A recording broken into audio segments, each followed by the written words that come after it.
On nous ment sur les Vikings. Je suis Oleg de Normandie et voici la véritable cause des invasions vikings.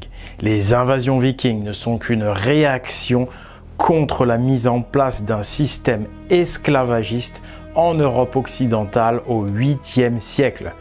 Ce grand bouleversement de l'Europe occidentale, c'est la christianisation forcée de celle-ci. Cette christianisation était un prétexte pour exproprier les paysans de leurs terres au nom de Dieu. Les paysans devenaient des serfs, c'est-à-dire des demi-esclaves. Et ceux qui refusaient la conversion, qui voulaient demeurer libres et encore païens, eh bien ces païens étaient déportés en esclavage jusqu'au califat de Cordoue. L'empire chrétien carolingien revendait effectivement des esclaves au califat de Cordoue. Les Vikings, c'était la coalition des résistants, des hommes qui voulaient demeurer libres. Cette coalition est partie du nord de l'Europe, là où il y avait encore les dernières terres libres, mais les Vikings ne seront pas exclusivement scandinaves. On retrouvera ce phénomène dans toute l'Europe. Des alliés aux Vikings apparaîtront spontanément dans toute l'Europe parmi tous les paysans qui veulent retrouver la liberté et qui veulent retrouver l'ancienne loi, l'ancienne tradition. Les invasions vikings étaient donc une croisade pour rétablir la justice et la liberté.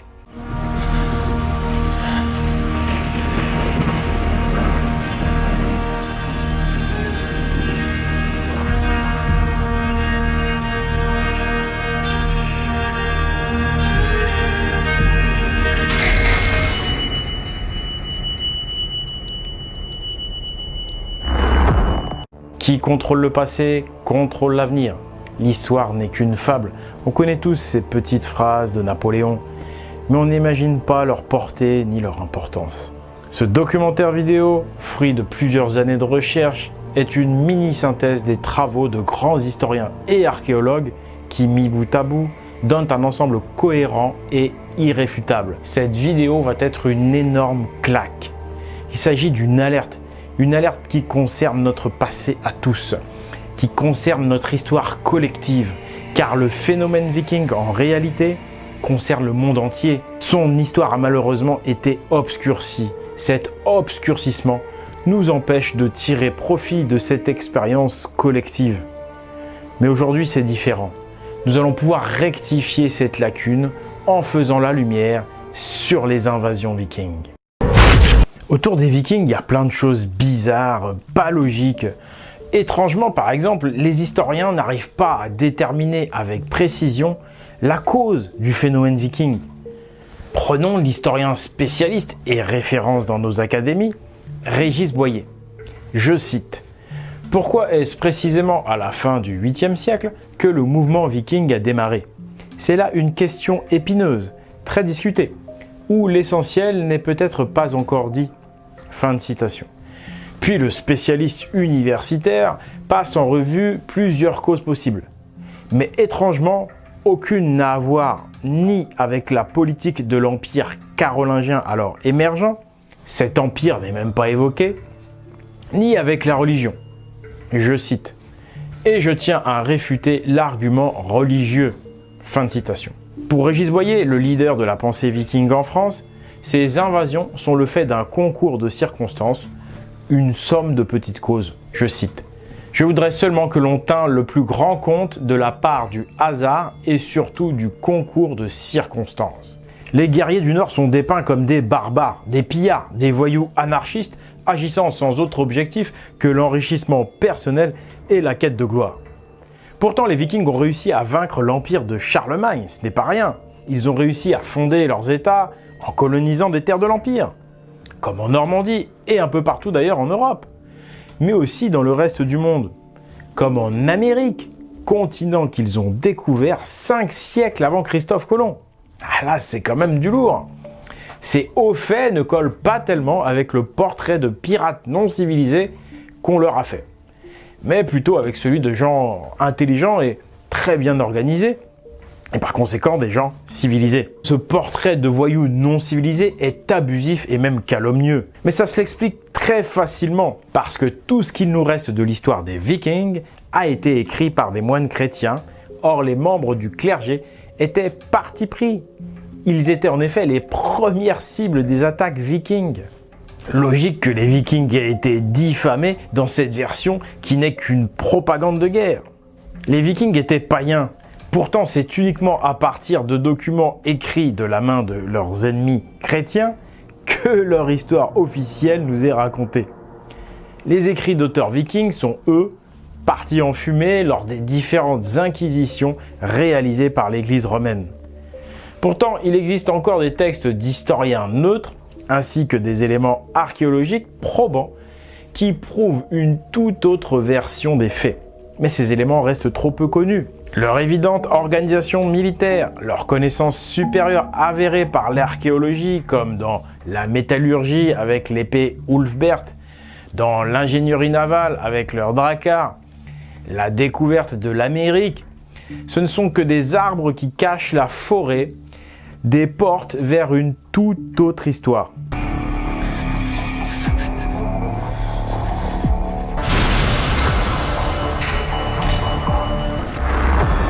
En effet, il y a encore plus lourd. Comment expliquer que les emblèmes de leur dieu Odin et de leur déesse mère se retrouvent sur les plus grandes cathédrales gothiques?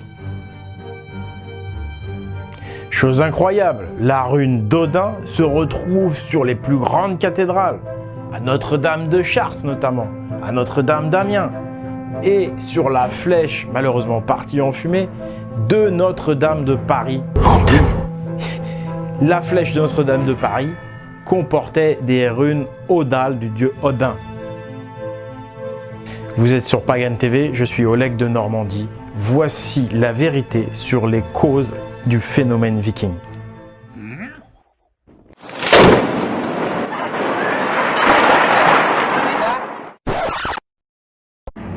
Si les Vikings s'attaquaient aux prêtres, ne pouvait-il y avoir une cause religieuse derrière tout ça? Les historiens répondent à cela avec les mêmes termes que les prosélytes chrétiens, et ils répondent d'ailleurs tous en chœur. Les Vikings n'avaient pas de religion. Pourtant, on retrouve les symboles de leurs dieux et déesses sur les cathédrales gothiques, et aux quatre coins de la planète. Il est vrai que le mot religion n'existe pas en norrois, la langue des Vikings.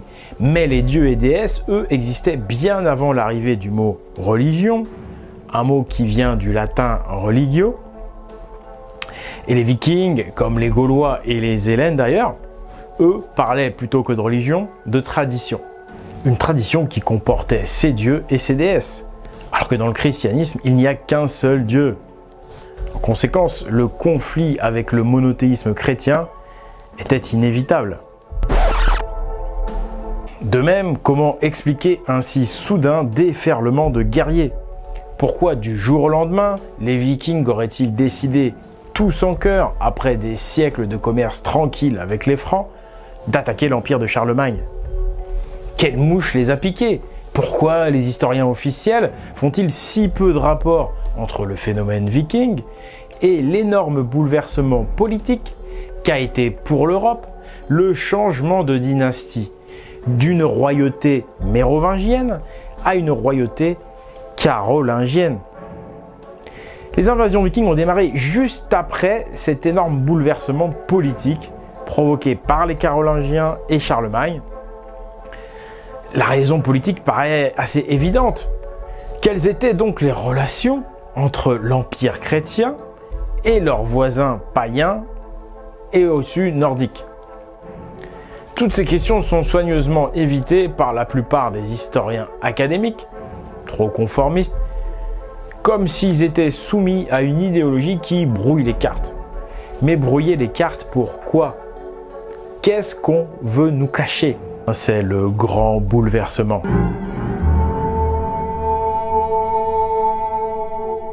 Le grand bouleversement de l'histoire de l'Occident se déroule au 8e siècle en Europe, où il se produit des changements radicaux dans le monde médiéval. 4 points majeurs, 4 changements majeurs. 1. L'expropriation des paysans. La mise au servage de ces mêmes paysans qui deviennent des serfs. 2. L'intolérance religieuse, les conversions forcées et son lot de massacres. Les Saxons vaincus n'ont qu'un choix, le baptême ou le massacre, sur leur nuque roide, l'eau du ciel ou le fil de l'épée. 3. La traite des païens et des autres Gaulois réfractaires. 4. L'expansion de l'empire carolingien, un empire esclavagiste et religieux. Il faut savoir que les Carolingiens et l'Église de Rome convertissaient le peuple par l'épée à la religion chrétienne. Au nom du Père, tranchaient net la première tête roule au pied de l'évêque et confisquaient les terres des paysans pour en faire des serfs. C'est le servage. Ça a commencé en Gaule, après qu'ils aient vaincu les Mérovingiens qui, eux, défendaient l'ancienne loi. Puis, ils ont continué lors de leur expansion impériale qui va finir par s'étendre vers le nord de l'Europe. Les réfractaires au servage étaient déportés en esclavage. En effet, les Carolingiens et l'Église de Rome ont pratiqué la traite des païens. Les païens, ce sont ceux qui ne sont pas dans les religions du livre. Ce sont ceux qui ne sont pas des religions abrahamiques monothéistes. Cette discrimination permettait de forcer les gens à la conversion sous peine d'esclavage. Les esclavagistes se sont d'abord approvisionnés en païens en Gaule, puis la christianisation s'opérant par la force des choses, ils se sont alors tournés vers le nord de l'Europe. En plus de se servir des esclaves pour eux-mêmes, les Carolingiens approvisionnaient en marchandises humaines le califat musulman de Cordoue. Le califat était le client des marchands judéo-chrétiens dans cette traite des païens. De là, des esclaves étaient réacheminés vers l'Afrique du Nord et vers l'Orient. Et ces faits sont prouvés par de nombreux historiens. Je vous ai fait une liste des nombreuses sources en description de cette vidéo. Sur la traite, laissez-moi simplement vous citer Charles Verlinden et Rosa Amelia Plumel-Eurib. Et là, je vous ne parle même pas des génocides et autres castrations effectuées sur les pauvres jeunes esclaves à Verdun. En effet, la castration industrialisée des jeunes mâles blonds à Verdun en France fut le paroxysme de l'horreur de cette traite. Verdun était en effet au cœur de la route de la traite. On y avait installé une véritable manufacture d'eunuques. On châtrait des enfants ou des adolescents généralement beaux qui étaient destinés au harem de l'Empire islamique. Ces cruautés vont provoquer la colère des Vikings. On nous cache ces faits honteux et révoltants parce qu'ils montrent la culpabilité et la complicité mutuelle des trois grandes religions abrahamiques et de Charlemagne, le père de l'Europe, dans cette traite et dans cette expropriation des honnêtes gens, ceux qui deviennent des serfs, le tout par la complicité d'une caste de prêtres et d'une caste de soldats, le tout au détriment du peuple qui ne vaut pas mieux que des animaux. C'est une idéologie pro-chrétienne et pro-Charlemagne, le champion de la chrétienté, qui domine la pensée universitaire dans nos académies. L'influence du Vatican, qui détient d'ailleurs toujours sa fameuse bibliothèque secrète dans les caves, et ce en exclusivité. Et on ne sait pas de quel droit d'ailleurs il s'abroge ses connaissances, mais bon, c'est toujours en place. Donc l'influence du Vatican est évidemment engagée. Ce grand bouleversement de l'histoire de l'Occident, c'est la christianisation de l'Europe. Au 8e siècle, le christianisme est minoritaire. Les peuples sont toujours attachés aux dieux de l'ancienne tradition. La religion chrétienne va alors devenir obligatoire pour tout le monde et l'ancienne tradition sera interdite. Cette religion chrétienne était en réalité à la fois un masque et un moyen pour engendrer le bouleversement politique attendu par les élites esclavagistes. Ce grand bouleversement, c'est la transition depuis une société égalitaire et laïque païenne vers une dictature religieuse inégalitaire chrétienne.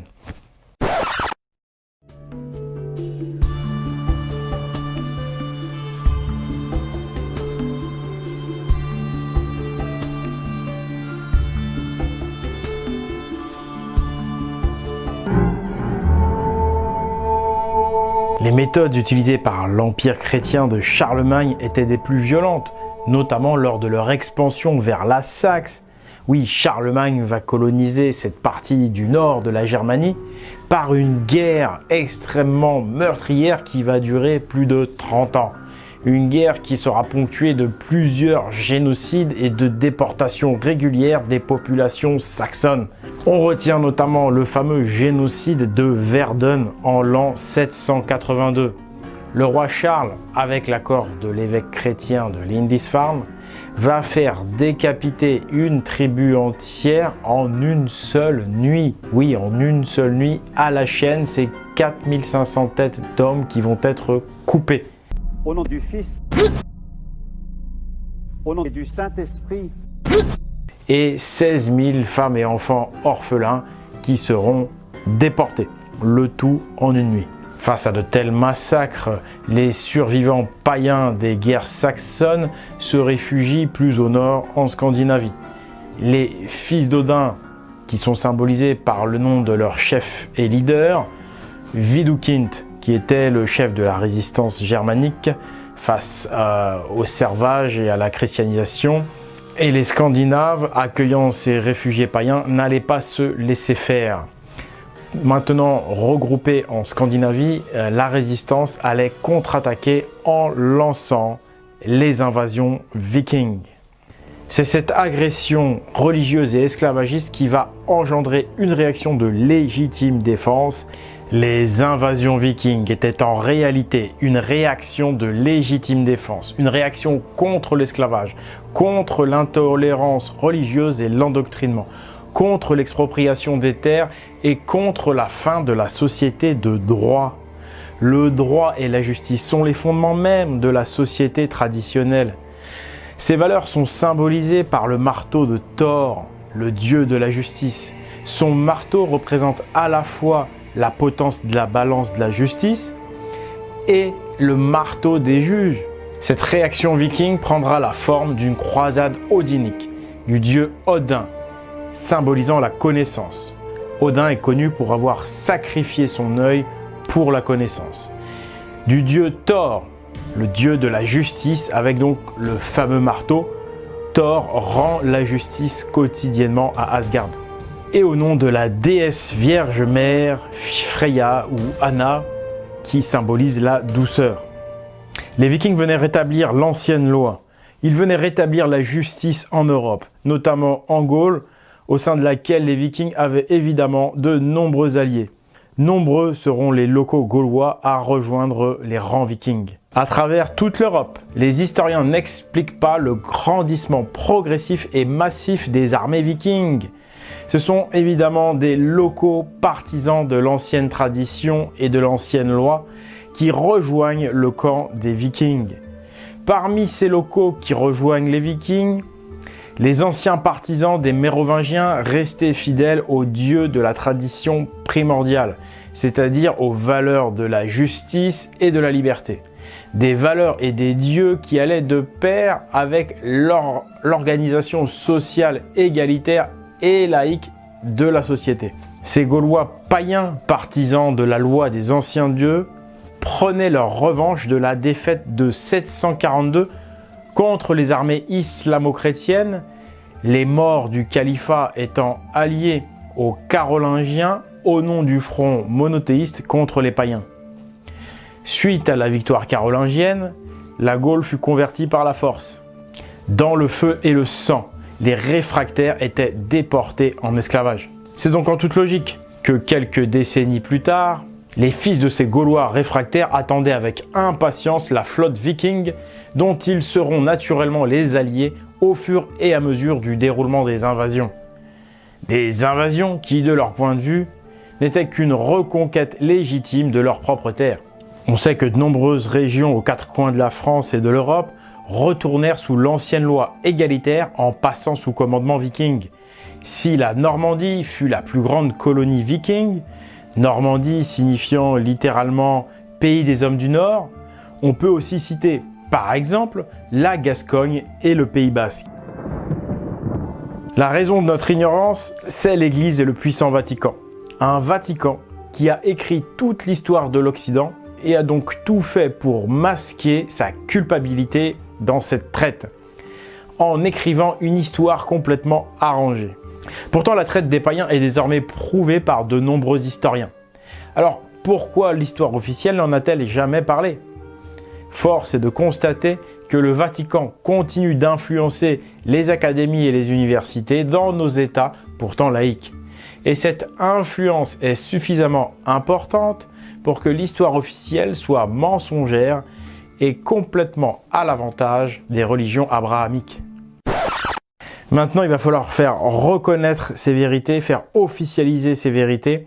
Ça va être une sacrée bataille dans laquelle je me suis lancé et dans laquelle on va avoir besoin du livre Notre-Dame d'Odin, le livre que j'ai écrit, une synthèse des meilleurs auteurs des dernières décennies, des auteurs qui n'ont pas été promus, qui n'ont pas eu de publicité, et pour cause, ils ne rentrent pas dans l'idéologie du Vatican, et des auteurs en plus qui ne s'étaient pas forcément rencontrés, connus, qui ne sont pas forcément de la même époque. J'ai pu synthétiser tout ça, et le résultat, je dirais, il est magistral. C'est une démonstration totale de ce qu'a été véritablement l'histoire du Moyen-Âge et de ce qu'ont été les Vikings. Donc je vous conseille d'acheter ce livre pour promouvoir la vérité et puis également, bien sûr, pour moi, m'aider à continuer dans ce travail puisque c'est ma maison d'édition L'Esprit Viking. Vous retrouverez tous les livres qu'on ne trouve pas ailleurs, tous les livres vérité. Vous pouvez également me soutenir, notamment pour mon activité de vidéaste sur le Tipeee. C'est mon financement participatif, le Tipeee de l'Esprit Viking. C'est très important. Merci à tous ceux qui me soutiennent. Je suis un historien indépendant qui dit la vérité et qui dérange beaucoup. Le système fait ce qu'il peut pour baisser ma visibilité au maximum. Il fait ce qu'il peut pour me décrédibiliser. Il y a beaucoup de calomnies contre moi sur les réseaux sociaux. C'est véritablement une bataille. Donc, je vous remercie de faire tout ce que vous pouvez pour partager la vidéo, la diffuser par le bouche à oreille également. Vraiment, essayer de rétablir la balance, rétablir la justice parce que effectivement, je ne suis pas traité comme tous les youtubeurs. Je suis discriminé simplement parce que j'exprime des vérités historiques et ça, ce n'est pas normal et vous le savez très bien. Donc, je compte sur vous pour diffuser la nouvelle au maximum. Moi, je le fais pour obéir à mes idéaux intérieurs et pour servir le public et pour servir ces valeurs de justice et de vérité qui me tiennent particulièrement à cœur. Voilà, donc c'était Oleg de Normandie. Je vous remercie du fond du cœur. Je vous fais la bise et je vous dis à une prochaine fois.